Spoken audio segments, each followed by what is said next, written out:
Hello. Hello. सत साहिब जी। साहिब भगत जी। हाँ जी। पवन दास जी से बात कर रहा हूँ सर। हाँ जी, हाँ जी।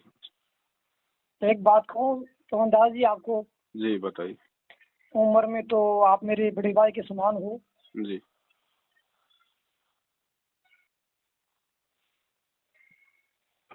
कहूँ कहाँ से बताओ, मेरे समझ में नहीं आ रहा।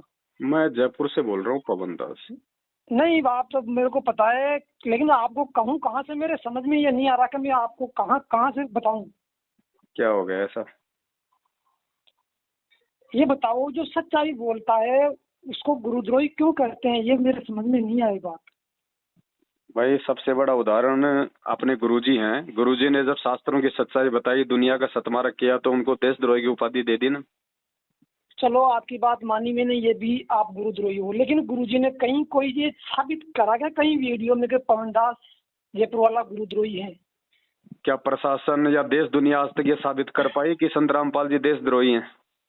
तो ये सच्चाई की फर्क फिर इनको क्यों नहीं हो रही है, मेरे समझ में नहीं आ रहा। क्योंकि भगत जी काल का लोक है, ये काल भी तो अपना दाव पूरा चलेगा ना। इस समय सारी आत्माएं थोड़े ना उस परमात्मा की हो जाएंगी। परमात्मा तो मैंने, छांटेगा।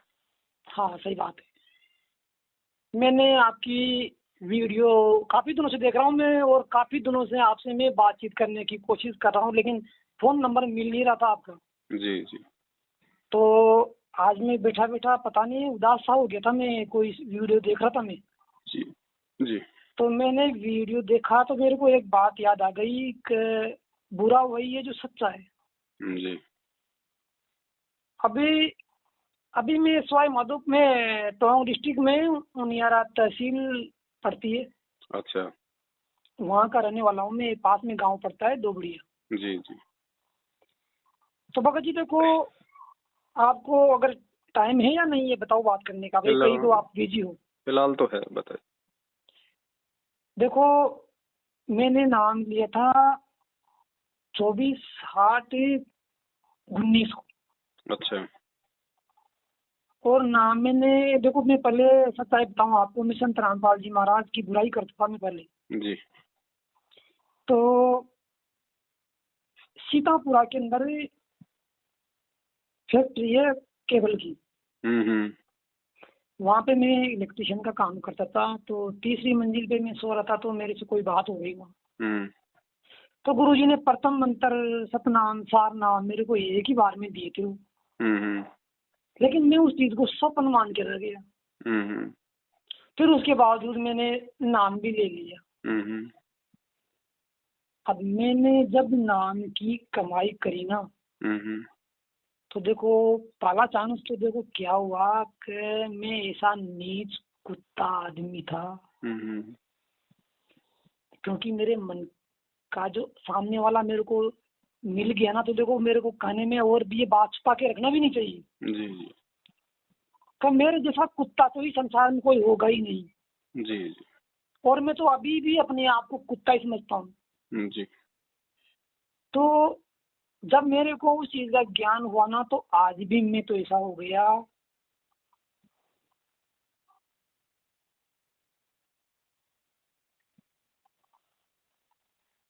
हेलो। हाँ, हाँ जी, हाँ जी, बोलो। बोलने की जगह ही नहीं रही, कहाँ से बोले। कोई बात नहीं भगत जी, परमात्मा तो देखो गंदे को साफ करने के लिए तो आते हैं, और गंदगी तो सब में है भगत जी, थोड़ी बहुत तो। भाई किसी में ज्यादा थी, किसी में कम थी, और काल सबसे ज्यादा गंदा भी उसी आत्मा को करता है जिस आत्मा के पास में भक्ति धन ज्यादा होता है। अरे मेरे जैसा तो कोई गंदा ही नहीं होगा। कोई नहीं भगत जी। लेकिन भगत जी, मैंने ना जी बारात चढ़ा दी परमात्मा ने मेरी। जी जी। जी। मेरे तो बस वो आपसे ये बात मैंने आप से कही कि जैसे बनने नहीं होता है, मान लो वो बाजे तो हम्म। वो तो 24 घंटा। अभी भी मान लो मैं आपसे बात कर रहा हूँ, तो अभी भी अगर सोच लूँ उस बात को, तो फिर वो चालू हो जाती है। जी। और एक लफड़ा ये है कि जो मैं जहाँ भी अगर सिमरन का ध्यान करता हूँ, तो आंख से आंसू आ जाते हैं। तो मुझे शर्म सी ये होती है कि यार ये आदमी पागल है, क्या ये हम्म। रोने लग जाता है। हम्म। अब ये ऐसा ये भी हो गया, तो मैं क्या है भगत जी हमेशा टाउल रखता हूँ। हम्म। तो ये कोई बीमारी के लक्षण तो नहीं है कोई? नहीं नहीं, परमात्मा ने एक सत्संग में कहा था, जब हरियाणा में परमात्मा सत्संग कर रहे थे, पहले गांव गांव में किया करते थे, हाँ तो एक बुड्ढे ने नाम ले लिया था। और हाँ अब ये क्या ना, कुछ अच्छी आत्माएं होती हैं, उनके लक्षण होते हैं। तो बुड्ढे ने कहा कि गुरुजी मैं क्या करूं, मैं तो जब भी आपका ये नाम जाप करने लगता हूँ मेरे तो आंखों में आंसू आने शुरू हो जाते हैं, है ना, तो मैं तो बहुत ज्यादा दुखी हूँ इससे। तो गुरुजी ने कहा रे भोले आदमी, मैं तो चाहता हूँ कि मेरे प्रत्येक भगत की आंखों में जब नाम जाप करें, सत्संग सुने तो उनके आंसू आए। ये तो बहुत अच्छी बात है, बोलिए तो भक्ति के लक्षण है। और तू कह रहा है कि ये बोले दिक्कत है, मेरे को बीमारी है। तो परमात्मा ने भगत जी हर चीज का समाधान सत्संग में किया हुआ है। ये अच्छी आत्माओं के लक्षण होते हैं, जिनका हृदय अंदर से जो निर्मल हो जाता है ना, उन्हीं को परमात्मा के वचन और ये सत्संग सुनते समय भगत जी आंखों में जो है वो आंसू आते हैं। अच्छा, आपका वीडियो एक आध मैंने किसी से बात करते हुए भी सुना है हम्म। भगत जी। आपकी बात में 101% मैंने वो सच्चाई देखी है। जी। अभी मैं नामदाम सेंटर स्वयं मधुपुर में गया था, मैं जी। चला गया। मैं गुरुजी ने कहा कि भाई 6 महीने में एक बार तो अगर जहाँ पे करीबी हो तो करीब जाना ही चाहिए फिर। तो मैं चला गया वहाँ, तो मैंने वहाँ एक चीज देखी, मैंने अहमता देखी मैंने वहाँ। लेकिन मैंने उस चीज का भी बुरा नहीं माना उनका, कोई बात नहीं, मैंने अपना सिर नीचा कर दिया। फिर मेरे को वही बात याद आ गई पवन दास जयपुर वाले की। मैंने कहा यार वो पवन दास जी जयपुर वाले हैं ना, वो सही कहते हैं यार, वाकई में मैनेजमेंट सारा ही गलत हो गई। ये तो घर बसाने के चक्कर में पड़ रहे हैं सब, देखा जाए तो ये बात सत्य है। लेकिन सर ये क्या है कि भगत जी अपन जैसे इस बात को सत्यता को सामने लाते हैं तो ये कहेंगे बोले ये भी गुरुद्रोही है। कोई बात नहीं, भगत जी संत कभी बुराइयों से नहीं डरता है। हाँ। संतों पे तो लाखों लांछन लगते हैं भगत जी। हाँ। आज मीरा अगर छोटी छोटी बातों को लेकर डर जाती, सहम जाती, तो आज कौन नाम लेता उसका भक्ति इतिहास में? सही बात है। आज गुरुजी छोटी छोटी बातों को लेके अगर बैठ जाते, सोचते कि छोड़ो यार कौन क्या करेगा, तो आज आप और हमें कहाँ ये मोक्ष मार्ग मिलता? नहीं मिलता है ना। तो अंत में भगत जी नाम भी तो उन्हीं को होता है फिर। और 6 महीने में एक बार जो परमात्मा ने जो बताया ना सत्संग में, वैसे तो परमात्मा ने ये कहा कि आप दिन में कई कई बार आओ संत के दर्शन के लिए। संत मिलन को चालिए दिन में कई कई बार, आसोज के मेघ ज्यों घना करे उपकार। 6 महीने में नहीं आ सके तो 3 महीने में आओ, ऐसी वाणी है परमात्मा की। तो ये परमात्मा ने उस समय के लिए कहा है जब आपके गुरुजी किसी आश्रम में हो। नामदान केंद्रों के लिए नहीं कहा जहाँ पे फोटो लगा रखी है। जहाँ आपके गुरुजी हो साक्षात, वहाँ के लिए कहा है परमात्मा ने। अच्छा भगत जी ये बताओ, बंदी जोड़ सतगुरु रामपाल जी भगवान से अपन मिल सकते हैं क्या? देखो फिलहाल कानूनी प्रोसीजर थोड़ी सी टेढ़ी है भगत जी, क्योंकि देशद्रोह का मुकदमा है। और उनसे अगर मिलना है तो आपको हाई कोर्ट से परमिशन लेनी पड़ेगी। हाई कोर्ट में आपको ठोस रीजन देना पड़ेगा, बगैर रीजन के वो आपको मिलने नहीं देंगे।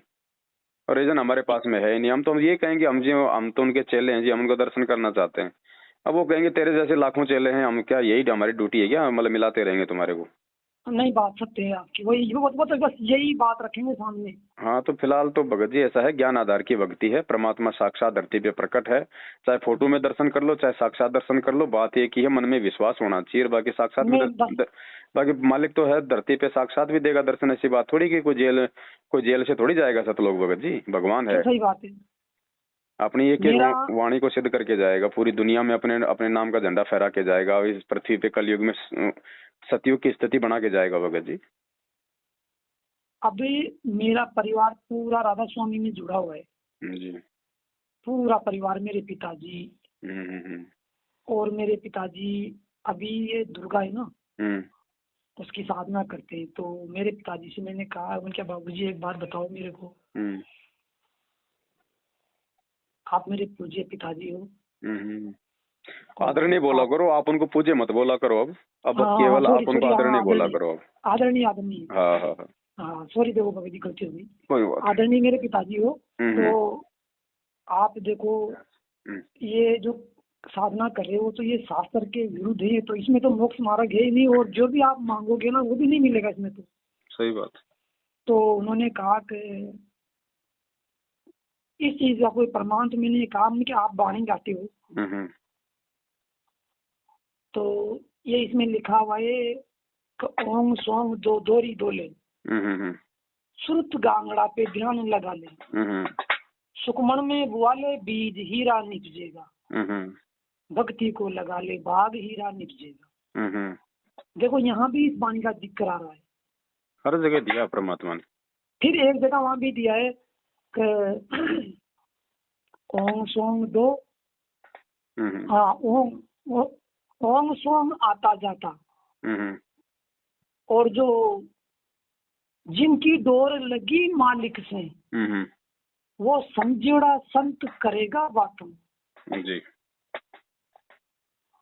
फिर उन्होंने ये भी कहा है कि श्वास उश्वास में नाम जपो। ये तो नाम तो श्वास उश्वास में जपना है, और ये आपके नाम तो, ये तो जो नाम है ये तो आप ये तो शुद्ध नृत्य कर रहे हो। उनकी पूरी जिंदगी धन खोदने के चक्कर में गुजार दी उन्होंने। पहले गवर्नमेंट सरमेंट वन विभाग में वो थे, रेंजर थे वो। अच्छा। उसको इस्तीफा दे दिया इस चक्कर में। आप मेरे बड़े भाई हो, इसीलिए मैंने आपको आज मन की बात कर दी मैंने। जी जी। और मैं उनको इतना समझाता हूँ, जब भी गांव जाता हूँ इतना भी रोता हूँ उनके आगे में, ये कहता हूँ कि देखो बाबूजी आप ये गलत कर रहे हो, ये गलत कर रहे हो।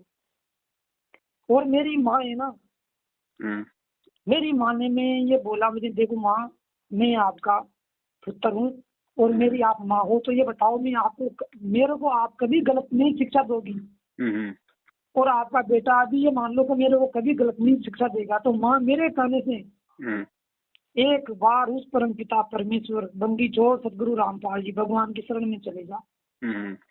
तो माँ ने तो तुरंत ही कहना मान लिया जी। एक मेरे से छोटा भाई था, तो वो बोला कि मैं गौरू जी का पुजारी हूँ महाकाल का, कब मेरे को ये कह देगा ना मैं तब जाऊंगा। तो भगत जी उन्होंने यही कहा 3 दिन बाद में कि भाई मैं शिक्षा लेना चाहूंगा, मेरे को ले चल। मैंने कहा तो बता तेरे को किसी ने कहा? बोले हाँ मेरे को बोल दिया उन्होंने। कश्यम ये मान लो ये जो शरीर है ये तो रामपाल जी का शरीर है, और इसमें जो आत्मा है ना, बोले वो स्वयं मान लो का, बस इतना ही कहा है उन्होंने। तो उन्होंने भी वो शिक्षा ले ली। फिर मेरे से कोई बात हुई थी, तो उसने ये कहा था कि बोले जिस दिन अगर ये परमात्मा की शरण में चला गया ना तुम्हारे पिताजी, तो इसके पास में इतनी दौलत हो जाएगी शायद ही किसी के पास होगी, और फिर उस दौलत को भी ये ठोकर मार के अखंड वैराग्य ले लेगा अगर ये परमात्मा की शरण में चला जाए तो। नहीं तो ये रावण कहला रहा है इस वक्त, रावण जैसा ये मान लो कर। सही बात। अब मैंने भगत जी उनको इतना समझाया, बहुत समझाया, लेकिन अभी भी उनके समझ में वो नहीं बैठ रही। इसलिए भगत जी आप, मेरा मन करा आपसे बात करने के लिए, आप बुरा तो नहीं माने भगत जी?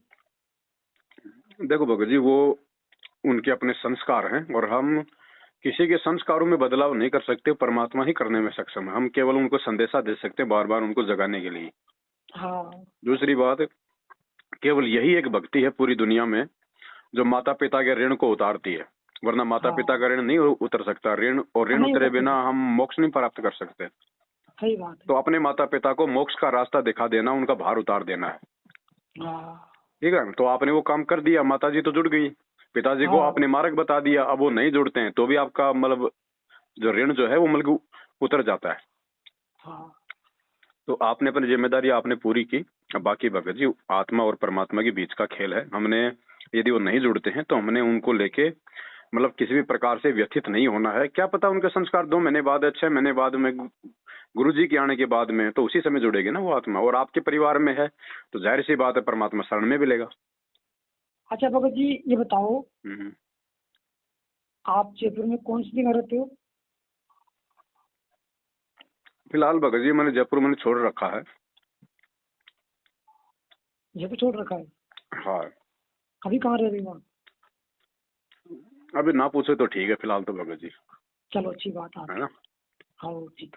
ये जयपुर में ये कमानी कंपनी है ना, जब जोटवाड़ा। जोटवाड़ा में कबाड़ी कंपनी, हाँ हाँ एक तो एनबीसी है। हाँ, एनबीसी के जोटवाड़ा में उसके इधर है चौराहे के प्रति है कमानी कंपनी, अच्छा अच्छा। दादी के पाटन साइड। हम्म। उसी में ड्यूटी कर रहा हूँ मैं भी, बिजली इलेक्ट्रिशियन के तौर पे। अच्छा, तो वहां से रोज आते हो? हाँ डेली में यहाँ आता हूँ, ये अपने 5 नंबर वी के एरिया में रहता हूँ, ये खाटू श्याम जी का मंदिर है इसके पास में। अच्छा अच्छा, चलो कभी जयपुर की तरफ आऊंगा तो आपका नंबर मैं सेव कर लेता हूँ। हाँ भगत जी देखो, मैं कभी भी फोन करूँ ना आपको आपको जी जी कोई जी। दुविधा में तो मेरा फोन उठा लेना आप। हाँ कोई दिक्कत नहीं। और वैसे है ना। कोई भगत जी कोई फोन फान आवे तो ऐसे कोई घबराने की जरूरत नहीं, सीधा बोलो भैया हम तो साथ संगति से जुड़ चुके हैं, हमारे ज्ञान समझ में आ गया, हमें मोक्ष चाहिए, हमें कोई मान बढ़ाई नहीं चाहिए। और देखो भगवान है भगत तो जी, हमारे घर पे भी, हमारे हृदय में भगवान कोई पत्थरों में कैद थोड़ी है। मैं तो किसी से भी नहीं करता भगत जी, एक पता नहीं आज आपसे किससे मेरा ये संपर्क हो गया फोन करने का। नहीं तो भगत जी मैं तो एक बात बताऊं आपको, मैं तो हमेशा ही मेरे दिमाग में वो रील चलती रहती है हमेशा। बस वो घंटी, वो जो नौबत बजती है ना, हम्म। नौबत, और वो जाल का जो डंकारा हमेशा मेरे तो बस वो बंद ही नहीं होता, वो चलता ही रहता है। और मैं ना बस ये मान लो कि अभी आपसे फोन ये रुकेगा ना ये, हम्म। मैं 4 घंटे सोता हूँ खाली, दया मालिक। मात्र 4 घंटे सोता हूँ। ड्यूटी पे भी मेरे को ये पता नहीं कि मैं कहाँ रहता हूँ कहाँ नहीं रहता हूँ, लाइट भी बंद करता हूँ चालू में काम करता हूँ। अब ये आप बुरा मानो या वो मालिक जाने क्या मालूम, मैं तो खो गया ही मान लो बस। खोना पड़ेगा भगत जी, मैं तो इतना खो गया कि सबको खोना पड़ेगा। घर वाले ने मेरे को एक बात बोल दी थी, हम्म। बोले बताओ आप मेरे से बात नहीं करते हो प्रेम से, वो बात नहीं है पहले वाली। तो मैंने कहा देख, मैंने ना जो मेरे मालिक की शरण ग्रहण कर ली। जी। नाम उसने भी लिया था लेकिन वो नाम का उच्चारण नहीं करती है क्योंकि वो लालची है, हम्म। इसलिए। तो मैंने भगत जी देखो, एक जीवन में अभी मेरे पास साइकिल भी नहीं है भगत जी, मान लो आप, सही बात। मेरे पास साइकिल भी नहीं है। मैं अगर परमात्मा की दया से अगर कर मेरे को नहीं बोलना चाहिए चाहूँ ना मैं अगर, हम्म। तो मैं साधन ला सकता हूँ। लेकिन भगत जी मेरे दिमाग में ये है कि मैं क्या करूँगा ला करके। यार सही बात है, आवश्यकता हो तो लाओ, नहीं तो क्या क्या जरूरत है। हाँ भगत जी देखो, मेरा तो ऐसा हो गया, पहले क्या मेरे को कोई गलत बात बोलता तो मेरे से बर्दाश्त नहीं होती थी। हम्म। अब मेरे को कोई गलत भी बोल देना तो मैं ना जो गर्दन नीचे करके आ जाता हूँ। और मेरे को सब लोग बोलते हैं यार तेरे को क्या हो गया, तो पहले तो सुनता ही नहीं था किसी की। यही तो साधु के लक्षण है। अब पता नहीं भगत जी, अब फिर मेरे को घर वाले बोले बोले ये तो पागल हो गया बोले। भगत को सब पागल ही कहते हैं। कोई नहीं भगत जी, अच्छी बात है, मालिक की दया है, लगे रहो भक्ति पे, ये लक्षण सबके अंदर आने चाहिए धीरे धीरे। लेकिन भगत जी मेरे, मैं जब फोन करूँ ध्यान रखना तो आपके छोटे भाई का, ठीक है भगत जी, मैं सेव कर लूंगा ना। नाम क्या आपका? है ना, हेमराज दास का नाम है। ठीक है भगत जी। सत साहिब भगत जी। सत साहिब, जय हो बंदी छोड़। बंदी छोड़ सतगुरु रामपाल जी भगवान की जय।